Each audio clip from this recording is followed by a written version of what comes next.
هل شعرت يوماً أن العالم من حولك أصبح باهتاً بلا ألوان؟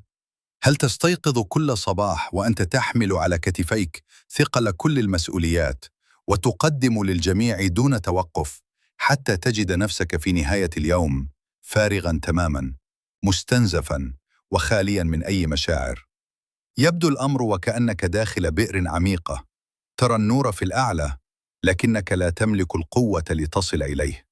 تسمع أصواتاً من حولك لكنها تصلك كصدى بعيد.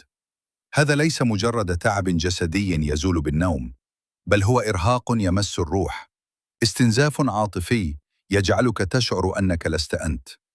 كثير من الناس يعيشون في تعب دائم لأنهم يحاولون التحكم في كل شيء وتدبير كل أمر بأنفسهم. إذا كانت هذه الكلمات تصف شيئاً مما في قلبك، فاعلم أنك لست وحدك، وأن هذه الرسالة قد ساقها الله إليك اليوم لسبب. أنا الدكتورة هيفاء يونس، وأريد أن أشاركك اليوم رحلة قصيرة لكنها عميقة، رحلة نعيد فيها ترتيب بعض الأمور في عالمك الداخلي. لا أعدك بحلول سحرية، بل بثلاث هدايا، ثلاث خطوات عملية ومبنية على إيماننا العميق بالله، لنستعيد معاً ذلك الجزء من روحك الذي أرهقه العطاء المستمر والضغوطات التي لا تنتهي. هذه الخطوات ستساعدك على وضع الحدود التي تحميك وإيجاد الراحة التي تتوق إليها، والأهم من ذلك استعادة بهجة الحياة التي تستحقها. فهيا بنا نبدأ هذه الرحلة معاً.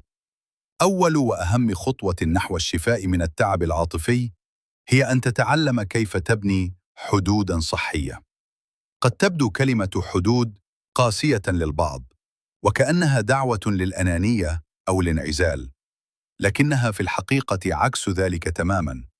الحدود هي أسمى أشكال حب الذات وحب الآخرين. كيف؟ لأنك عندما تحمي طاقتك، تصبح قادراً على العطاء بشكل أصدق وأكثر استدامة. تخيل أن روحك وعاء ثمين، وأن طاقتك ومشاعرك هي الماء الصافي الذي يملأه. إذا كان هذا الوعاء بلا غطاء، وتركت كل من يمر بجانبك يغرف منه كما يشاء، ماذا سيحدث؟ سيفرغ الوعاء، وسيتشقق من الجفاف، ولن يتبقى فيه شيء لتقدمه حتى لنفسك. الحدود هي ذلك الغطاء الذي يحمي ماء حياتك. الكثير منا، خاصة النساء، يربى على فكرة أن العطاء يجب أن يكون بلا مقابل وبلا توقف. نعلم أن نقول نعم دائماً، وأن نضع احتياجات الجميع فوق احتياجاتنا. نخاف أن نخذل الآخرين، أن نظهر بمظهر الشخص غير المتعاون، والنتيجة نتحول إلى شمعة تحترق من الطرفين، تضيء للآخرين بينما تذوب هي وتتلاشى. مشاعرك ليست عبئاً ولا عيباً، بل هي إشارات صادقة لما يحدث في داخلك، ومن حقك أن تحترمها. لكن ديننا، بفهمه العميق للنفس البشرية، وضع لنا المبدأ الأسمى: لا يكلف الله نفساً إلا وسعها. هذه الآية ليست مجرد جملة للمواساة، بل هي قانون إلهي ومنهج حياة. الله سبحانه وتعالى، وهو خالقك، يعلم وسعك وحدود قدرتك. هو لا يطلب منك أن تحمل ما لا تطيق، فلماذا تفرضه أنت على نفسك؟ عندما تقول لا لطلب يفوق طاقتك، فأنت لا تعصي أحداً، بل تتناغم مع الفطرة التي خلقك الله عليها. إذن، كيف نطبق هذا عملياً؟ ابدأ بالصغير. لا تحتاج إلى إعلان ثورة على كل من حولك. ابدأ بموقف واحد بسيط. عندما يطلب منك شيء يستهلك وقتك وطاقتك وأنت بالفعل منهك، بدلاً من قول نعم فوراً، تدرب على قول دعني أراجع جدول أعمالي وأعود إليك، أو أتمنى لو أستطيع، لكنني ملتزمة بأمر آخر الآن، أو بكل بساطة ولباقة أعتذر، لا يمكنني القيام بذلك في هذا الوقت. ستتفاجأ أن العالم لن ينهار. في البداية قد تشعر بالذنب، وهذا طبيعي، لأنه شعور غير معتاد. لكن مع كل مرة تضع فيها حداً صحياً، أنت في الحقيقة تقول نعم لسلامك الداخلي. تذكر، وضع الحدود لا يعني أن تكون قاسياً، بل أن تكون واضحاً. اللطف لا يعني أن نسمح لأحد بأن يستنزف طاقتنا. النبي عليه الصلاة والسلام، وهو أرحم الخلق، كان له أوقات يخلو فيها بنفسه، وكان له أوقات يعتذر فيها. لم يكن متاحاً للجميع في كل لحظة. إن راحة السيطرة على حياتك تبدأ عندما تقول لا لأول مرة. عندما تفهم أن رضا الناس ليس هو الهدف الأسمى، بل رضا الله وراحة قلبك هما الطريق الذي يجب أن تتبعه. استعادة قيمتك تبدأ عندما تتوقف عن التنازل المستمر الذي يجعلك تفقد نفسك تدريجياً. عندما تضع حدوداً، فأنت لا تبني جدرانا، بل ترسم خريطة واضحة للآخرين لكيفية التعامل معك باحترام وتقدير. والأهم من ذلك، تعلم نفسك أنك تستحق هذا الاحترام. بعد أن بنيت درعك الواقي من خلال وضع الحدود، حان الوقت لملء ذلك الوعاء الذي بدأ يجف. الخطوة الثانية هي الغوص عميقاً في محيط الإيمان لإيجاد السكينة. التعب العاطفي يسرق منا شيئاً ثميناً، الشعور بالطمأنينة. يجعل عقولنا في حالة ضجيج مستمر، مليئة بالقلق والتفكير الزائد في الماضي والمستقبل. في هذا العالم سريع الإيقاع، نحاول أن نبحث عن الراحة في كل مكان، في التسوق، في الطعام، في السفر، في العلاقات. لكن كل هذه مصادر خارجية ومؤقتة. أما المصدر الحقيقي والدائم للسكينة فيكمن في الاتصال بمن بيده ملكوت كل شيء. يقول الله تعالى: ألا بذكر الله تطمئن القلوب. لاحظ أن الآية لم تقل تفرح القلوب أو تنشغل القلوب، بل تطمئن. والطمأنينة هي حالة أعمق من السعادة. إنها الشعور بأن كل شيء سيكون على ما يرام، حتى لو لم يكن كذلك الآن. إنها اليقين بأن هناك قوة أكبر تدبر أمرك بحكمة ورحمة تفوق إدراكك وخوفك. إذن، كيف نصل إلى هذه الحالة عملياً وسط انشغالاتنا؟ أولاً، حول صلاتك من مهمة إلى موعد. كثير منا يؤدي الصلاة كواجب يجب إسقاطه، حركة جسدية خالية من الروح. لكن ماذا لو نظرت إلى كل صلاة على أنها موعد خاص مع الله؟ 5 مرات في اليوم لديك فرصة للانسحاب من فوضى الحياة والوقوف بين يدي من خلقك لتلقي عنه كل أحمالك. تخيل أنك في كل سجدة تهمس في أذن الكون بكل ما يثقل صدرك، وتترك همومك عند أعتاب رحمته. لا تستعجل في صلاتك. خذ نفساً عميقاً قبل أن تكبر، واستشعر أنك تترك الدنيا كلها خلف ظهرك. هذا الموعد هو محطة الشحن الروحية اليومية. ثانياً، اجعل لك ورداً من الذكر لا تتنازل عنه. لا تحتاج إلى قضاء ساعات. ابدأ ب5 دقائق فقط بعد صلاة الفجر أو قبل النوم. اختر ذكراً واحداً يلامس قلبك، وليكن لا حول ولا قوة إلا بالله. كررها ببطء واستشعر معناها العميق. أنت تعترف بعجزك الكامل وقوة الله الكاملة. أنت تسلم له زمام الأمور التي خرجت عن سيطرتك. هذا الذكر ليس مجرد كلمات، بل هو إعلان استسلام جميل لله، وتفريغ للطاقة السلبية التي يولدها شعورنا بأننا يجب أن نسيطر على كل شيء. افتح المصحف بشكل عشوائي، أو اختر سورة قصيرة تحبها. اقرأ آية واحدة فقط. لا تقرأها لتنهي السورة، بل اقرأها وكأنها رسالة شخصية من الله إليك اليوم. دع الكلمات تغسل روحك. على سبيل المثال، آية مثل: وعسى أن تكرهوا شيئاً وهو خير لكم. تأمل فيها. كم من الأمور التي آلمتك في الماضي تبين لاحقاً أنها كانت بوابة لخير لم تكن تتوقعه. هذا التدبر يعيد برمجة عقلك من التركيز على المشكلة إلى الثقة في حكمة المدبر. إن التعب العاطفي يزدهر في بيئة الجفاف الروحي، وعندما تبدأ في ري روحك بماء الذكر والصلاة والقرآن، فإن جذور القلق والإنهاك تبدأ بالذبول تلقائياً. أنت لا تحارب التعب، بل تستبدله بالسكينة.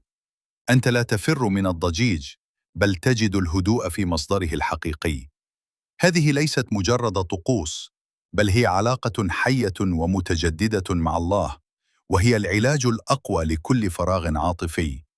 الآن وقد بنيت درعك الواقي وبدأت في ملء وعاء روحك بالسكينة، تأتي الخطوة الأخيرة والممتعة: إعادة اكتشاف ألوان الحياة وبهجتها. التعب النفسي والعاطفي لديه قدرة خبيثة على سرقة الألوان من حولنا. يجعل الطعام بلا طعم، والضحكة بلا صدى، وشروق الشمس مجرد بداية ليوم آخر من الكدح. نفقد ما يسمى بالشغف. هنا يقع الكثيرون في فخ انتظار الحدث الكبير الذي سيعيد لهم البهجة: ترقية في العمل، زواج، سفرة الأحلام. لكن الحقيقة أن البهجة لا تكمن في الأحداث الكبرى، بل في قدرتنا على رؤية وتقدير النعم الصغيرة المتناثرة في كل يوم من أيامنا. وهذا يقودنا إلى مبدأ إيماني عميق: لئن شكرتم لأزيدنكم. الشكر ليس مجرد كلمة الحمد لله نقولها بألسنتنا. الشكر الحقيقي هو حالة وعي. إنه قرار واع بالبحث عن الجمال والخير في تفاصيل حياتنا والاحتفاء به. وعندما تفعل ذلك، فإن الله يعدك بالمزيد، ليس فقط المزيد من النعم، بل المزيد من القدرة على رؤية النعم الموجودة أصلاً. إذن، كيف نحول الشكر من كلمة إلى ممارسة يومية تعيد لنا البهجة؟ خصص 15 دقيقة في يومك، لا أكثر، للقيام بشيء واحد بسيط يسعدك أنت وحدك، دون أي هدف إنتاجي. يمكن أن يكون هذا الشيء هو احتساء كوب من الشاي بهدوء وأنت تنظر من النافذة. يمكن أن يكون الاستماع إلى أنشودة قديمة تحبها. يمكن أن يكون العمل في حديقة منزلك أو العناية بنبتة. يمكن أن يكون قراءة بضع صفحات من رواية لا علاقة لها بعملك. الهدف من جرعة البهجة هذه هو إرسال رسالة قوية إلى عقلك ونفسك: راحتي مهمة، وسعادتي تستحق أن أخصص لها وقتاً. هذا النشاط البسيط يكسر حلقة الركض المستمر ويعيد إحياء حواسك التي أطفأها الإرهاق. إنه استثمار صغير جداً بعائد عاطفي ضخم. قبل أن تنام كل ليلة، لا تفكر في مهام الغد أو مشاكل اليوم. بدلاً من ذلك، أغمض عينيك وتذكر 3 أشياء بسيطة جداً سارت على ما يرام خلال يومك. قد يكون الأمر بسيطاً، مثل: وجدت موقفاً لسيارتي بسهولة، ابتسم لي طفل في المتجر، كان طعم القهوة لذيذاً هذا الصباح. هذا التمرين البسيط له تأثير مثبت في تدريب العقل على البحث عن الإيجابيات بدلاً من التركيز على السلبيات. مع مرور الوقت، سيتحول عقلك من رادار للمشاكل إلى مغناطيس للنعم. ستجد نفسك تبتسم خلال اليوم عندما تلاحظ شيئاً يمكن إضافته إلى قائمة امتنانك الليلية. أنت بذلك تفعل عبادة الشكر بطريقة عملية تغير كيمياء دماغك. لقد خلق الله الطبيعة لتكون بلسماً للروح. اخلع حذاءك وامشي على العشب أو الرمل. تأمل في شكل سحابة تمر في السماء. استمع إلى صوت العصافير. إن الانفصال عن الشاشات والضجيج الصناعي والاتصال بالعالم الطبيعي لبضع دقائق له تأثير علاجي مذهل. إنه يذكرنا بأننا جزء من نظام كوني أكبر وأجمل، وأن مشاكلنا مهما بدت كبيرة هي صغيرة في هذا السياق الواسع. استعادة البهجة ليست أنانية، بل هي ضرورة روحية. عندما تجد الفرح في متع الحياة البسيطة التي أحلها الله لك، فأنت تقدر زينة الحياة الدنيا التي وهبك إياها، وتصبح عبادتك أكثر حيوية وعطاؤك للآخرين أكثر إشراقاً. التغيير لا يحتاج إلى معجزة، بل يحتاج إلى خطوة ثم خطوة ثم خطوة، حتى تجد نفسك يوماً ما قد استيقظت من جديد. وها نحن نصل إلى نهاية رحلتنا القصيرة. لقد اكتشفنا معا 3 هدايا، 3 خطوات عملية لإخراج روحك من بئر الإنهاك. أولاً، تذكر أن تبني درعك الواقي. ضع حدودك بحب وحزم، فأنت لست مكلفاً إلا بما في وسعك. ثانياً، املأ وعاءك من المصدر. ابحث عن السكينة في موعدك اليومي مع الله من خلال الصلاة والذكر والتدبر. ثالثاً، أعد اكتشاف الألوان من حولك. مارس الشكر كفعل يومي، واحتفي بالبهجة في أبسط النعم والتفاصيل. تذكر دائماً، الشفاء ليس وجهة نصل إليها، بل هو طريق نمشي فيه كل يوم. ستكون هناك أيام صعبة، وأيام ستشعر فيها بالعودة إلى نقطة الصفر. وفي تلك الأيام تحديداً، كن لطيفاً مع نفسك، وتذكر هذه الخطوات، وابدأ من جديد. رحمة الله وفرصته للتغيير لا تنتهي أبداً. إذا كانت هذه الكلمات قد لمست شيئاً في قلبك، فلا تحتفظ بها لنفسك. شاركها مع ذلك الصديق العزيز أو ذلك القريب الذي تراه يذبل بصمت. قد تكون هذه الكلمات هي حبل النجاة الذي كان يدعو الله من أجله. اللهم يا ولي نعمتي، ويا ملاذي عند كربتي، اجعل في قلبي نوراً، وفي سمعي نوراً، وفي بصري نوراً. اللهم إني أسلمت نفسي إليك، وفوضت أمري إليك، وألجأت ظهري إليك، رغبة ورهبة إليك. لا ملجأ ولا منجأ منك إلا إليك. يا رب، اشفي كل نفس ذاقت مرارة التعب العاطفي، وأعد إليها بهجتها وسكينتها، واملأ قلوبنا بالرضا والطمأنينة. آمين. وسلام على قلوبكم حتى تطمئن.